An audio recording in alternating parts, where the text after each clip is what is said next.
I never thought I would be the person sitting across from someone I loved, deeply hearing those dreaded words. 2 years with Savannah had felt like building a future until that sunny Tuesday at our favorite coffee shop when everything changed. The look in her eyes told me what was coming before she even spoke. When she finally said, "I think we should just be friends," I surprised both of us by simply responding, "Perfect." The confusion that flashed across her face was just the beginning of what would become the most unexpected chapter of our story. Before I continue, drop a comment letting me know if you have ever been friend-zoned after a serious relationship, and hit subscribe if you want more stories about relationships that take unexpected turns. I met Savannah at my college roommate's birthday party 3 years ago. I was getting another drink when someone bumped into me, nearly spilling my beer. "Oh my God, I am so sorry," she said, steadying my arm with her hand. I turned around and saw the most stunning woman with wavy brown hair and green eyes that seemed to catch all the light in the room. "No harm done," I replied, extending my hand.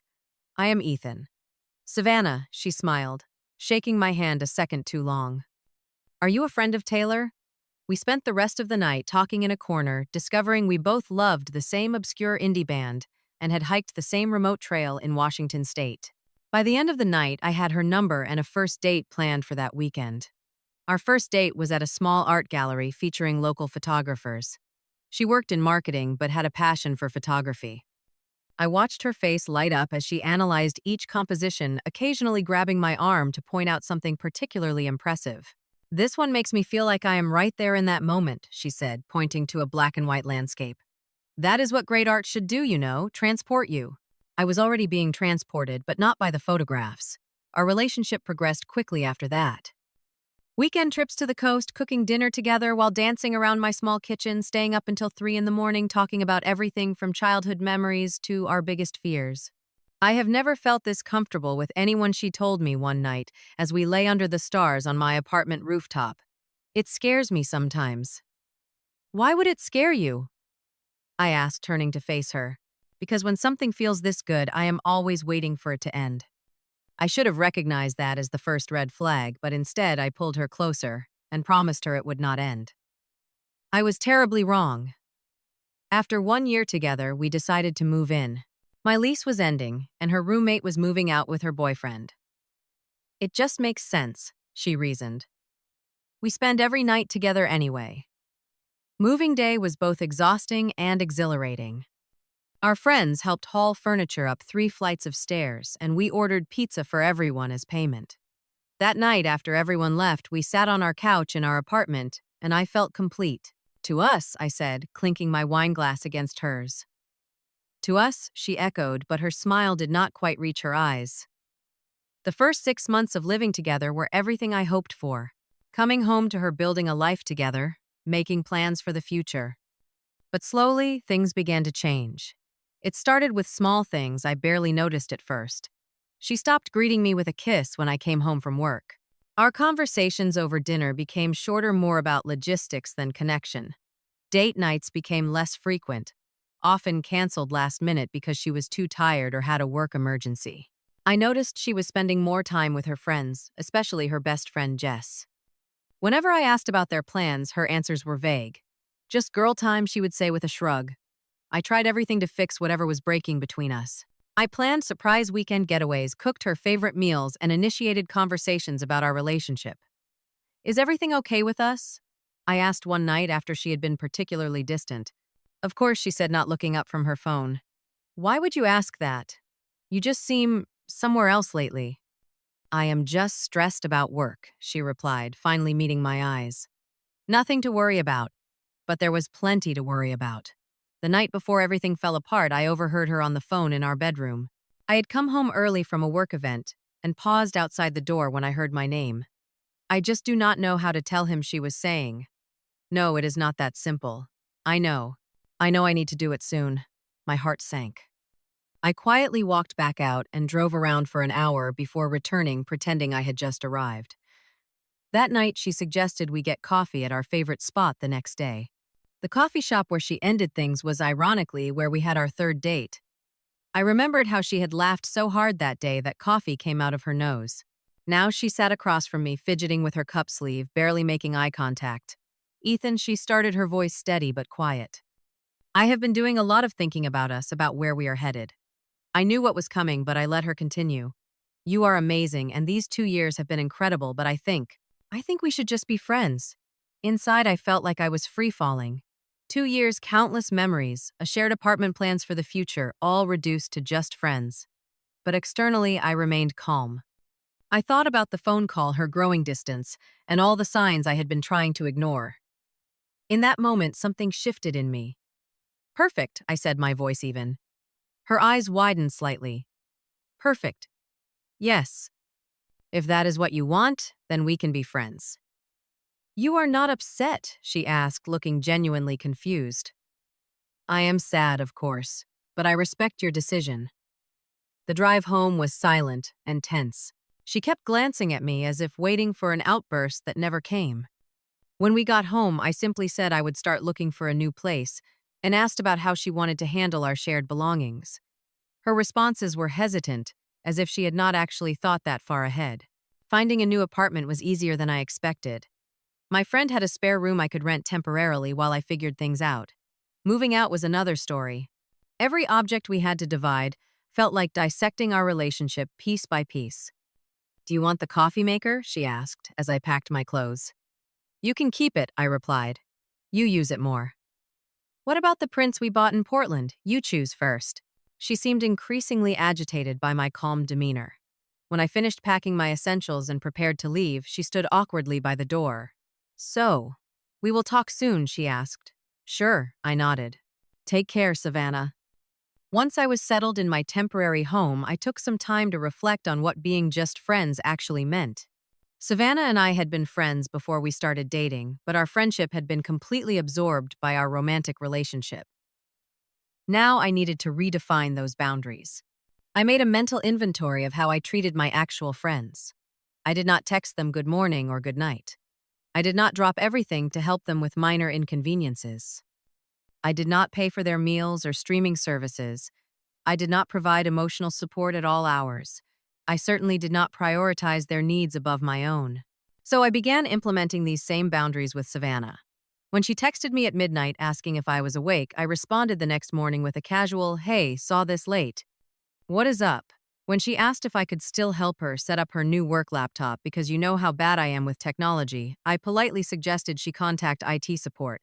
I canceled our shared Netflix account and created my own. I stopped picking up her favorite snacks when I saw them at the store. I declined invitations to help her with household tasks that any friend would reasonably hire someone to do. Her confusion was evident in her increasingly frequent messages. Are you mad at me? She texted 3 weeks after our breakup. Not at all, I replied. Why do you ask? You just seem different. I am respecting the boundaries of our friendship as you requested. Our friend group situations were the most challenging. The first time we were both invited to a dinner party, I could feel her watching me across the room. I was polite, but not overly attentive. When she mentioned needing a ride home, I suggested splitting an Uber with another friend who lived in her direction, explaining I was heading the opposite way. As the weeks passed, her attempts to maintain certain aspects of our relationship became more obvious. She would call with emergencies that were merely inconveniences. She would reference inside jokes and memories trying to recreate our former intimacy. Each time I responded with friendly but firm boundaries. The furniture incident was particularly telling. She called one Saturday morning asking if I could help move her new couch up to her apartment, since you know how those delivery guys just leave everything downstairs. Sorry, I have plans today, I said truthfully, but I can send you the contact for the moving service I used when I moved. They are really affordable for small jobs like that. The silence on her end spoke volumes. But it would just take you an hour, she finally said. I understand, but I already have commitments. The movers are really great, though. After I hung up, I felt a strange mixture of guilt and liberation.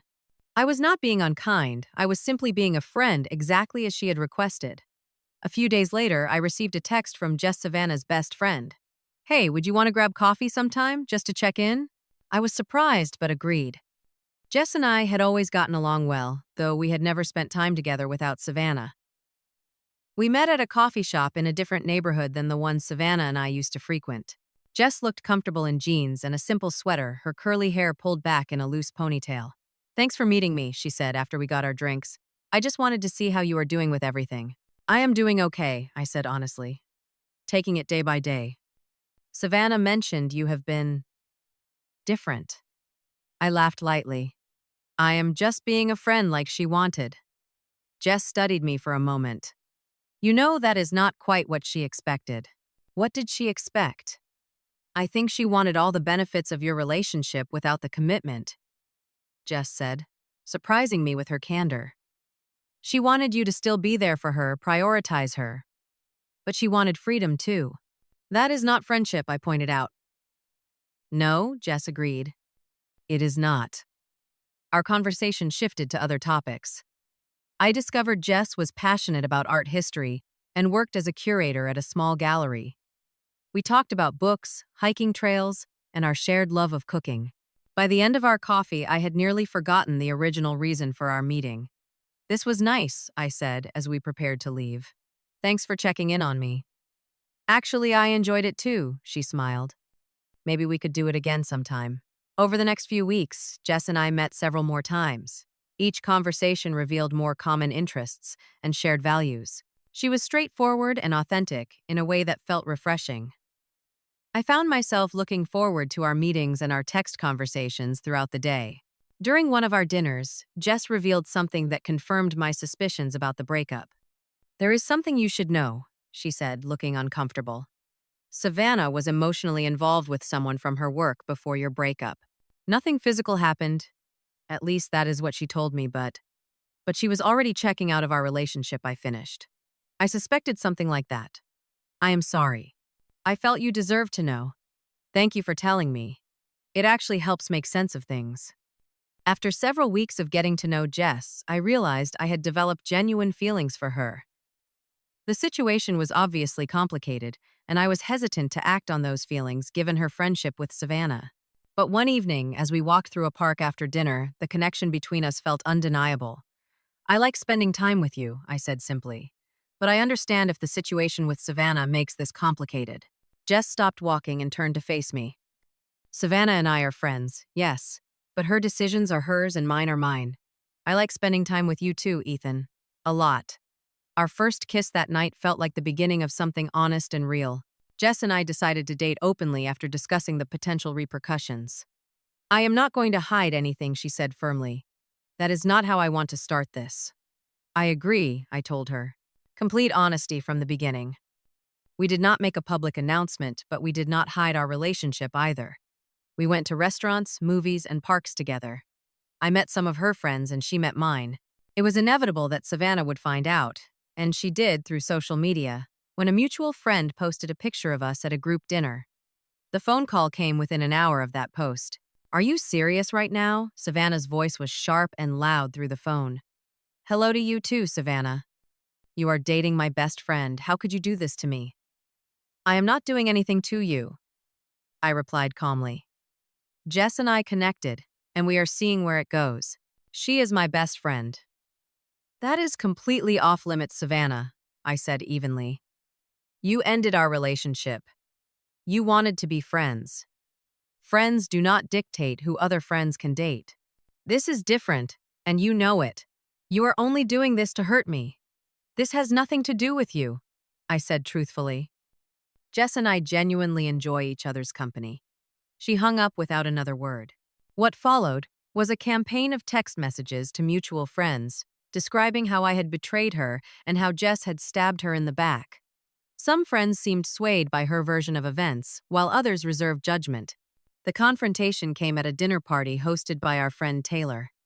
I had checked with Taylor beforehand about whether it would be uncomfortable if Jess and I both attended, and she assured me it was fine.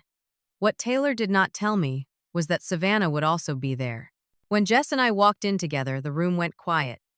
Savannah was sitting at the dining table, her eyes immediately locking onto our hands, which were loosely intertwined. The evening was tense but civil until after dinner, when conversations broke into smaller groups. I was talking with Taylor's boyfriend when Savannah approached, glass of wine in hand. Enjoying yourself, she asked, her voice dripping with sarcasm. It is a nice evening, I replied neutrally. I bet it is. Nothing like bringing your rebound to a party with your ex. Jess is not a rebound, Savannah. Right, she laughed coldly. You just happened to fall for my best friend immediately after we broke up. How convenient. Her voice had risen, drawing attention from others. Jess approached and stood beside me. Maybe we should talk about this another time, Jess suggested calmly. Oh, there she is. Savannah turned her focus to Jess. Tell me, how long were you waiting to swoop in?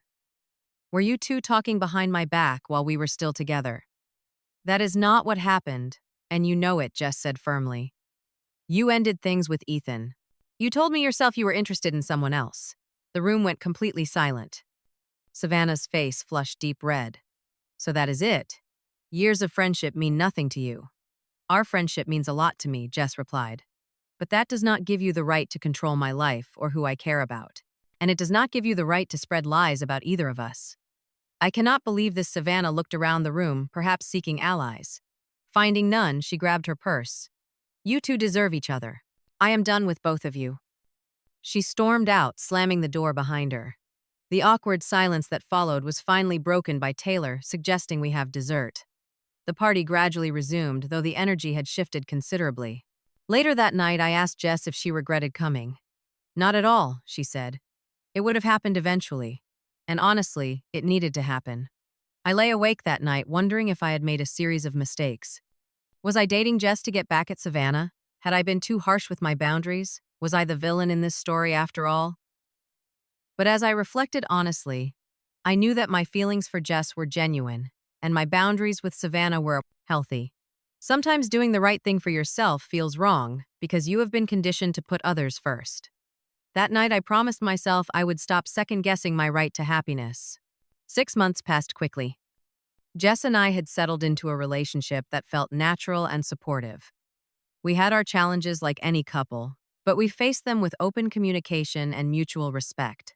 The shadow of how we began gradually faded as we built our own story together. My apartment now held traces of her, a painting she loved on my wall, her favorite tea in my cupboard. Little by little, we were creating a shared life this time built on a foundation of genuine friendship first. The friend group had largely moved past the drama, though some relationships were permanently altered. A few friends had taken firm sides with Savannah, but most had eventually come to see that relationships are complex and not always black and white. I was picking up groceries on a Sunday afternoon when I turned a corner and nearly collided with a shopping cart. Sorry, I started to say. Then recognized Savannah behind the cart. She looked different, her hair shorter, her expression more subdued. For a moment, we both just stood there, the surprise of the encounter rendering us momentarily speechless. Hi, she finally said. Hi, I echoed. How have you been? Okay? Better, actually. She shifted her weight slightly. You. Good. Really good. An awkward silence fell between us. I noticed she was looking at me differently without the anger that had characterized our last encounter. I have been doing a lot of thinking, she said unexpectedly, about how everything went down. I nodded but did not speak. I did not really understand what just friends meant, she continued. Or maybe I did, but I did not want it to mean that with you. What did you want it to mean? I asked, genuinely curious. I wanted. She paused, seeming to search for the right words. I wanted the security of having you there, while I figured out what I really wanted. It was selfish. It was, I agreed, but without malice. And when you actually treated me like just a friend, it made me realize how much I had taken for granted. I could have said many things in that moment, but instead I simply said, I appreciate you telling me that. Are you and Jess still together? She asked. Yes, we are. She nodded, a flicker of something, perhaps regret, crossing her face. She is lucky. You both are. As we prepared to continue our separate shopping, she added, for what it is worth, I am sorry. Not just about how I reacted to you and Jess, but for how I ended things. You deserved better. Thank you, I said sincerely. I hope you find what you are looking for, Savannah. Walking away, I felt a sense of closure I had not realized I needed. The encounter reinforced what I had learned through this entire experience, the importance of boundaries, self-respect, and taking people at their word. When I got home and told Jess about running into Savannah, she listened attentively, then asked, How do you feel about it, Peaceful? I said after thinking for a moment. Like the last piece of a puzzle falling into place. The truth is, sometimes relationships end so that better ones can begin. Sometimes the painful process of enforcing boundaries leads to finding someone who respects them naturally. And sometimes hearing "let us just be friends" is the beginning of discovering what true partnership actually looks like. When someone tells you who they are or what they want, the best thing you can do is believe them. The most important question is not what they want from you, but what you deserve and are willing to accept. Because how you allow others to treat you sets the standard for every relationship in your life. Have you ever had to set boundaries with someone who wanted the benefits of a relationship without the commitment? Leave a comment below sharing your experience. And if this story resonated with you, please hit that like button and subscribe for more real-life relationship stories. Share this with someone who might need a reminder about the power of self-respect and boundaries. Thank you for listening, and remember that sometimes the most loving thing you can do, both for yourself and others, is to take them at their word.